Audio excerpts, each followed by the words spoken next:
Olá, hoje eu quero trazer um assunto para vocês que eu já trouxe outras vezes por aqui e é um assunto que também acho que toda mãe, todo pai escuta, que é sobre rotina. E eu quero trazer mais uma vez esse assunto porque a rotina de verdade ela faz muita diferença na vida.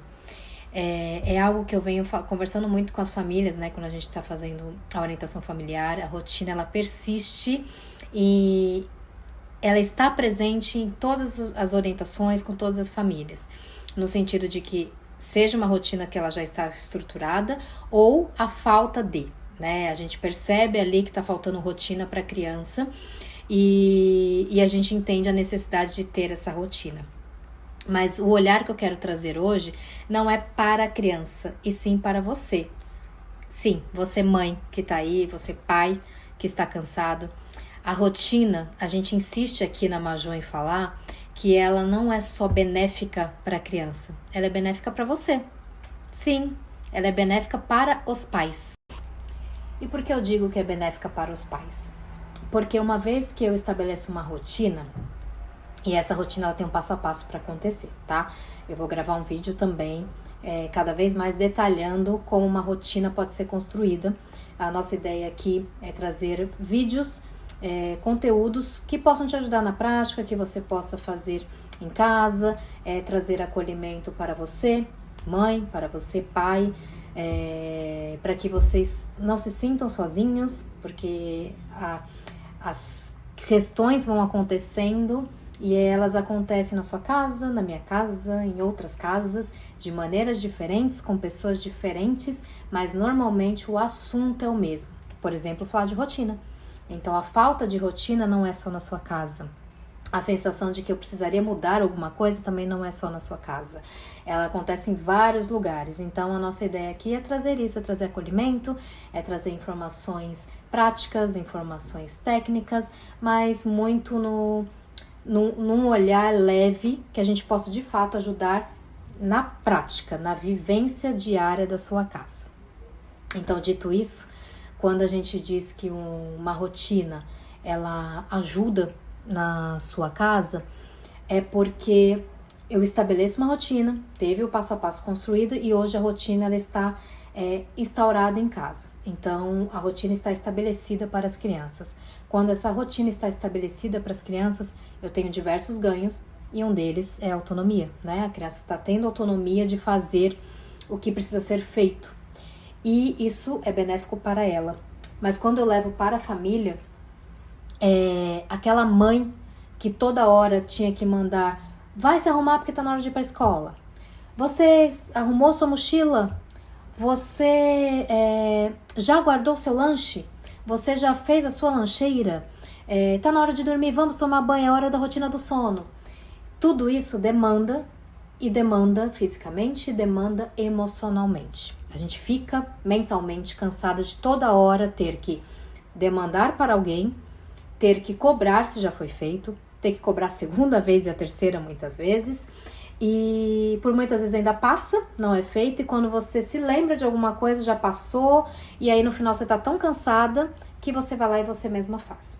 Então o cansaço ele se acumula, né? Porque a gente passa o dia pedindo, brigando e fazendo. Porque no final das contas, normalmente o que acontece é isso. Eu peço, não é feito. Aí eu peço de novo, não é feito. Aí eu brigo, não é feito. E no final quem faz sou eu. Então, no final das contas, quem tá sempre cansada e exausta fisicamente e mentalmente somos nós, né? As mães, os pais, os responsáveis por essa criança. Então, focar na rotina da criança faz com que a gente tenha mais tranquilidade de saber que na hora de ir para a escola, o que precisa ser feito da parte da criança vai ser feito. Seja a lancheira dela, seja o se arrumar, o horário de se arrumar para ir para a escola, colocar o agasalho dentro da mochila, arrumar a mochila para ir para a escola, Fazer a lição de casa. Que momento é esse que a criança tem que fazer a lição de casa? Em que horário a criança tem que fazer a lição de casa? E isso vai ser estabelecido na sua casa. Você vai entender com a sua criança qual que é o melhor momento, né? O horário, o período. Tem crianças que não conseguem fazer uma lição de casa completa em um período só, sentar e fazer toda a lição de casa. Ela precisa de pausas. E isso vai ser estabelecido entre você e a criança na hora de criar a rotina. E se isso é bem estabelecido entre você e a criança, na hora dessa rotina ser executada, a chance dela ser bem executada é muito grande. Então, naqueles momentos que você tinha que parar tudo para ajudar na lição de casa, que tinha que gritar, que não consegue, às vezes, por muitas vezes você não consegue nem que a criança faça a lição de casa, né? A criança vai para a escola sem a lição de casa.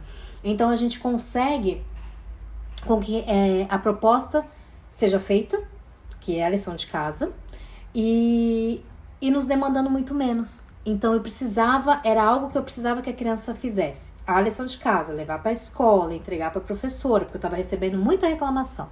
Quando eu estruturei essa rotina e entendi como a criança funciona, como é melhor para ela fazer essa atividade, essa lição, a criança vai executar, primeiro porque ela foi ouvida, então a necessidade dela foi atendida, então a execução vai ficar mais fácil, e aí em determinado momento, depois que essa rotina está sendo estabelecida, você mãe, você pai, você cuidador, já não precisa mais lembrar da lição de casa. Por muitas vezes acontece a gente falar, deixa eu olhar aqui esse aplicativo, esse caderno, a caderneta, para ver se as lições estão sendo feitas, porque, tá acontecendo assim de maneira tão espontânea, meu filho faz a lição, deixa eu confirmar. Aí você vai lá, confirma e pasme, está tudo feito, está tudo entregue. A professora começa a reclamar menos, chega uma hora que ela nem reclama mais, as lições estão sendo feitas.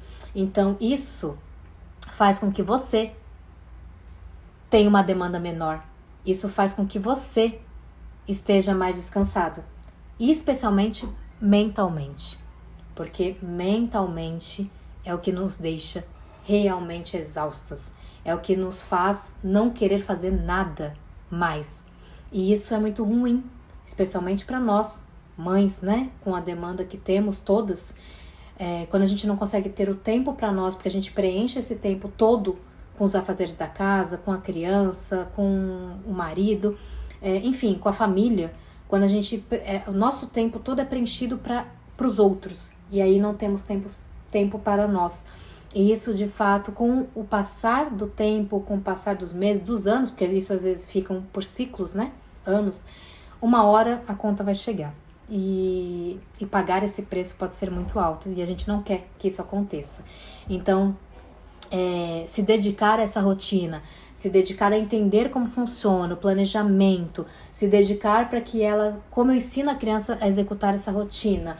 Então, dedicar tempo, e vai ter um cansaço para isso, mas eu parar um período da vida para me dedicar para essa rotina, para depois tudo aquilo que eu vou poder colher depois, não tem preço, porque a qualidade ela vem, e vem com força, porque a gente em determinado momento a gente consegue entender que foi o estabelecer da rotina estruturada, bem feita, que nos faz hoje conseguirmos sentar um pouquinho e tomarmos um café tranquilas, sem ter ninguém nos chamando ali, precisando de ajuda, ou querendo que a gente faça algo por eles, ou a gente mesmo, por conta, indo resolver algo que não foi resolvido pela nossa criança. E, inclusive, para dividir com vocês, né, uma experiência mesmo pessoal, nesse sentido da rotina estabelecida, aqui em casa, como o João faz tratamento desde os 2 anos e 7 meses, né, com essa parte toda da análise do comportamento, com a aba, que traz muito a questão visual para ajudar a criança. Então, desde os 2 e 7, a minha casa é adaptada para as necessidades, não só do João, como da Maria, né? Então, rotinas visuais, elementos visuais para ajudar em todas as demandas que eles precisam. E tudo que eles sempre precisaram era muito estabelecido visualmente. E então essa rotina, desde que eles são pequenos, a gente começou a estabelecer, né, sempre no padrão da idade de cada criança, o que ela precisa. E a gente foi indo, isso veio acontecendo, até uns 6 ou 7 anos, assim. A gente foi mudando a estrutura, porque no começo ela é muito visual mesmo, com os elementos, né, mais carinhas. Depois você começa a colocar a carinha e uma escrita, porque a criança já começa a ler. Então, com 6, 7 já tá aprendendo ali uma coisa ou outra, você já pode pôr uma escrita. Com 8, 9 anos já começa a ler bem. Então, você pode, se você quiser, você pode tirar o elemento visual mesmo dos desenhinhos e colocar só uma escrita, né? Mas uma escrita clara, enfim, tem várias maneiras de se fazer. E foi isso que aconteceu aqui em casa gradativamente. Começou com muito visual, só desenhinhos, depois desenhinhos e poucas palavras, e depois mais palavras do que desenhos, né?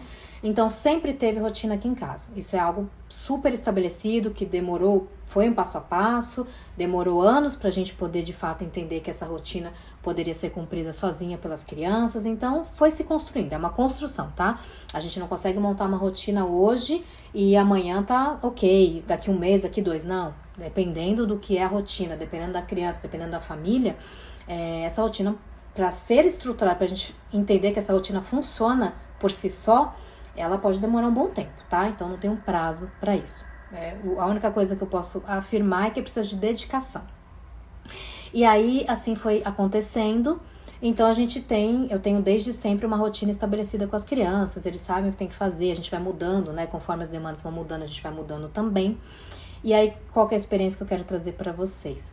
Nesse segundo semestre do ano, o foco no trabalho aumentou muito, muitas mudanças, muito trabalho acontecendo, e a minha dedicação em casa, né, meu tempo em casa ficou menor, de estar com eles mesmo, né, acompanhando mais atentamente ao que estão fazendo. E a rotina ficou desatualizada, porque mudanças tiveram nesse segundo semestre, e eu não atualizei essa rotina. Então, por uns 2 ou 3 meses, essa rotina não estava clara, que a rotina precisa ser clara para a criança, né? Ela precisa ser dinâmica, precisa ser dentro exatamente do que ela tem que fazer, como ela tem que fazer. E ela ficou desatualizada. Por uns 2 ou 3 meses, ela ficou desatualizada. Eu, né, hoje, como eu tenho um olhar muito atento, eu sabia que estava faltando algo, mas eu não conseguia ter tempo, prioridade, não priorizei essa parte para poder parar e falar, não, deixa eu atualizar aqui a rotina deles, porque está desatualizada.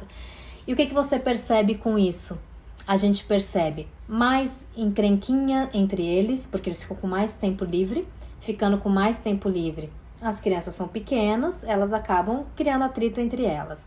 A gente percebe uma demanda, eles não assistem TV durante a semana, mas pedindo para assistir, porque estou no tempo ósseo, chega uma hora que eu não sei o que fazer e aí eu quero assistir uma TV. Por exemplo, brincar nos momentos que seria, porque agora é o horário de se arrumar para ir para a escola, então para tudo, agora não tem mais brincadeira, é momento de se arrumar e preparar tudo o que precisa para ir para a escola. E como você não tem isso estabelecido e claro, perdiam-se o tempo, né? Passava o tempo, então tava brincando. Então, na hora que você, adulta, tá lá trabalhando e se dá conta do horário, que aí você já vai logo na correria porque você tá atrasada, não fizeram isso, não fizeram aquilo, aí você já começa a cobrar da criança. E é isso que a gente precisa, como adultos, entender. Não adianta a gente cobrar aquilo que não tá claro pra criança, precisa estar muito claro. E se a gente deixar claro, a criança faz, gente. Eu posso afirmar pra vocês que se estiver bem claro pra ela o que ela tem que fazer, ela faz. Só que normalmente a gente acaba não deixando tão claro e por isso elas não executam da maneira que nós gostaríamos que fosse, né? A gente acha que elas teriam que ter esse entendimento e pronto. Então a gente começa lá, não fez isso, não fez aquilo, e aí fica aquela demanda, aí sai correndo, aí sai brigando, enfim, não funciona. Aí passou uma semana, passou 2, eu já comecei a perceber que tá faltando a rotina, eu preciso parar. Mas mesmo assim, eu não me dediquei, não priorizei em parar, e são 5 minutos que você para e faz aquilo que precisa. Eu sempre brinco que, às vezes você precisa dedicar 5 minutos, 30 minutos, 1 hora, para ter paz durante um dia inteiro. Parece que naquela hora que você para fazer tais demandas, parece que, meu Deus, eu preciso fazer outras coisas. Mas depois você colhe tantos frutos bons que você entende o porquê que você precisou parar naquele momento, né? E isso é prioridade. E eu não estava tendo isso como prioridade, mesmo entendendo ali no caos que estava faltando a rotina clara, né? Refazer aquela rotina, porque aqui estava que eles estavam seguindo já não fazia mais parte daquele momento. Dito isso, consegui há 2 semanas de fato parar e falei: volta, vamos lá, senta, pega a última, vamos atualizar com o que hoje está acontecendo, com os novos horários, com as novas demandas, com os novos afazeres. Aí você imprime isso, você coloca lá nos locais de visualização da criança. Na minha casa eu tenho 2, então tem uma área que é deles e ponho normalmente no quarto deles, né? Para que quando acordem já vejam e quando estão brincando ali, nos momentos, né, livres, eles possam ver também, que é no espacinho que é deles. Então refiz e chamei as crianças, tá? Porque eu faço, mas elas têm que estar participando daquilo. Então refiz e passei para eles: olha, agora aqui a gente não tá fazendo assim, tava assim, agora mudou assim e tal. Aqui a gente vai fazer isso, esse momento tá tudo bem pra vocês. Eu queria que aqui a gente não pode, então na hora de fazer a lição, parar um pouquinho, brincar e depois voltar pra lição. Aí cada um com o seu, né? O João, no momento que gosta de desenhar o Bob Goods, e a Maria que gosta, ela tinha ganhado um bonequinho e queria brincar com o bonequinho. Claro, pode, então vamos lá. Aí a gente refaz dentro daquilo que eles pediram e que é possível. Fui lá e refiz da maneira que eles pediram. E aí a criança começa de novo a praticar, ela começa a seguir. É claro que eu não coloquei lá no dia e no dia seguinte já estava sendo cumprido. Claro que não, gente. A criança precisa de um tempo, como nós adultos. A gente, para mudar uma rotina nossa, demora, né? Precisa de um esforço. E a criança, além do esforço, ela precisa de você direcionando. Então, passamos uma semaninha ali, eu direcionando, lembrando: olha, não fizeram isso, não tá na hora disso, né? Colocando alertas, lembretes para eles. E aí hoje, eu posso dizer que na última semana nós colhemos o fruto disso, de eles conseguirem cumprir a rotina estabelecida. E com isso, eu consegui ficar mais tranquila para me dedicar ao trabalho que eu tô precisando. E isso trouxe algo muito bom para as crianças, porque eles não têm a mãe chamando o tempo inteiro a atenção por alguma coisa que eles não fizeram, ou apressando eles porque tem que fazer, porque eu tô corrida, porque eu tenho que trabalhar. E ao mesmo tempo, para a mãe, ela consegue trabalhar com mais tranquilidade, porque ela sabe que as coisas estão sendo cumpridas, que as tarefas estão sendo cumpridas, e que ela vai ter que parar de trabalhar para aquele momento que é dela. Por exemplo, agora eu preciso parar para fazer aqui o almoço, para dar o almoço para eles. Isso sou eu. Ainda não chegou o momento deles esquentarem o almoço. Isso a gente está começando, mas não chegou nesse momento ainda. Então, agora eu tenho que parar para fazer aquilo que é a minha parte. Aí sim, e já está na minha rotina também. Mas aquilo que faz parte da rotina deles, mas que em algum momento acabou sendo esquecido, ele voltou a ser feito. Então, a lancheira deles, feita por eles, a hora de subir para se trocar, arrumar a mochila e saber se tá tudo lá dentro, inclusive a blusa de frio, né? Porque a gente nunca sabe mais quando tá frio nessa cidade, então é bom ter uma blusa de frio na mochila e não esquecer. Enfim, eu queria trazer isso para vocês. Eu espero que ajude vocês. Se de alguma maneira ajudou, compartilha, deixa o like de vocês aqui. Coloquem nos comentários como que é aí na casa de vocês, se já é estabelecido, ou se precisam de ajuda, ou se conseguiram, né, estabelecer. Aconteceu como foi feito aqui em casa, que tinha uma rotina, em algum momento ela ficou esquecida. Depois, quando eu refiz essa rotina, as coisas começaram a ficar mais tranquilas para nós adultos, porque minha ideia desse vídeo é mostrar para mostrar que a rotina da criança interfere diretamente na nossa rotina, nos deixando mais tranquilos para fazer aquilo que a gente precisa. Trabalhar, dedicar para casa, enfim, não importa. Cada um na sua demanda. Mas a gente conseguindo levar uma rotina estabelecida para a criança, ela reflete diretamente na nossa vida, na nossa casa, na nossa família. Espero então que vocês tenham gostado, que sirva para vocês, né, o que foi falado aqui. E trarei mais vídeos nesse sentido, trazendo mais acolhimento e troca com vocês. Por isso que eu gostaria de ouvir, que vocês colocassem aí nos comentários as experiências de cada um. E, como eu disse, depois farei vídeos colocando prática mesmo, ajudando vocês na prática de como estabelecer uma rotina para quem ainda não tem ou tem dificuldade de estabelecer uma rotina em casa. E outros assuntos que vocês queiram também que a gente traga aqui, coloquem aqui nos comentários que a gente aos pouquinhos vai conseguindo preencher o conteúdo do YouTube com aquilo que vai fazer diferença na vida de vocês. Tchau, obrigada.